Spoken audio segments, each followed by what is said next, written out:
Nous allons voir maintenant l'exercice supplémentaire qui est page 7, où on nous dit une urne contient des boules différentes, 4 boules blanches, 2 noires, 3 rouges, numérotées, pour qu'elles soient bien différentes.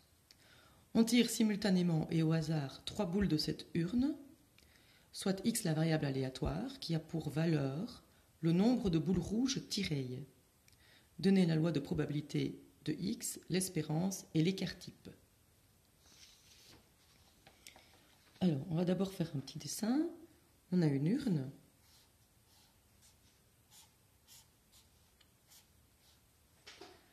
Dans l'urne, on a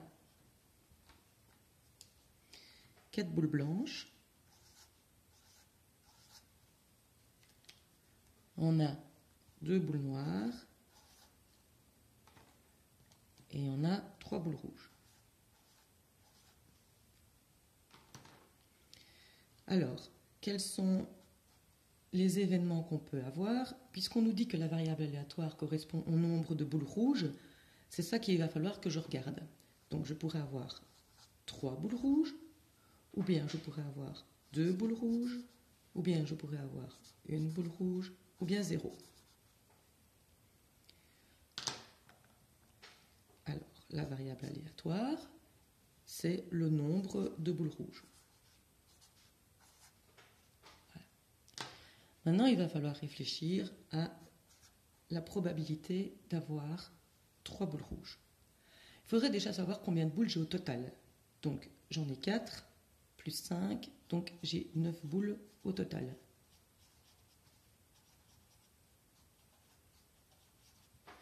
Donc, qu'est-ce qu'on me demande de faire? On me demande de choisir 3 boules rouges hors de 9. Si je veux 3 rouges, il va falloir que j'en trouve 3 hors de 3. Puisque je dois prendre 3 boules au total, je dois en avoir 3 hors de 3.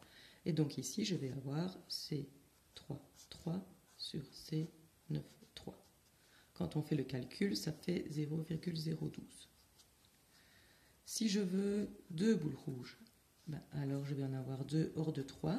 Et puis je vais en avoir une qui ne sera pas rouge, donc il en reste 6 qui ne sont pas rouges.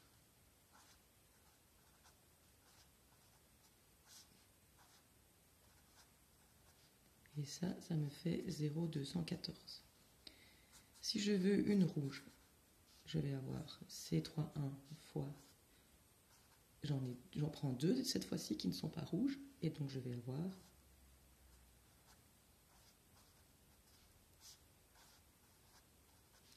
quand j'aurai calculé, ça me fait ceci. Et le cas où j'ai 0 boule rouge, donc ça veut dire que je dois en prendre 3 parmi les 6 qui ne sont pas rouges. Et ça va me faire 0,238. On additionne le tout et on voit qu'on arrive à 1. J'ai donc bien pris en compte tous les cas. Ça, c'est la loi de probabilité. L'espérance mathématique. L'espérance mathématique, je vais à chaque fois faire la variable aléatoire fois la probabilité que cette variable aléatoire arrive.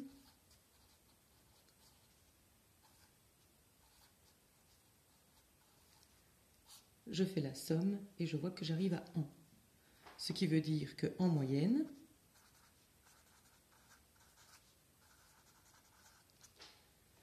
à chaque partie, si on joue beaucoup de fois, on gagne 1 point.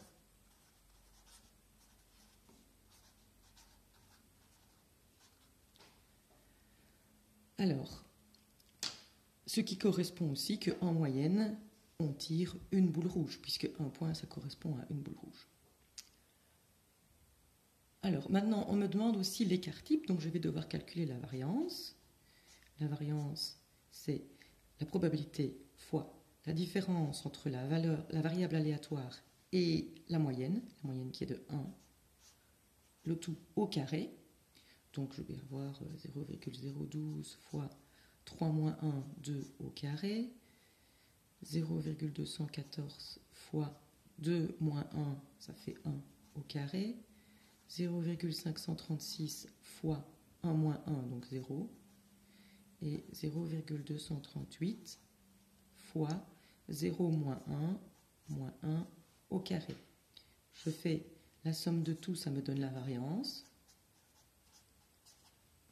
Pour avoir l'écart type, je fais la racine carrée de la variance, qui me donne 0,69. Je rappelle que l'écart type ne représente rien du tout, il permet simplement de comparer avec une autre urne où on aurait eu d'autres distributions de boules par exemple.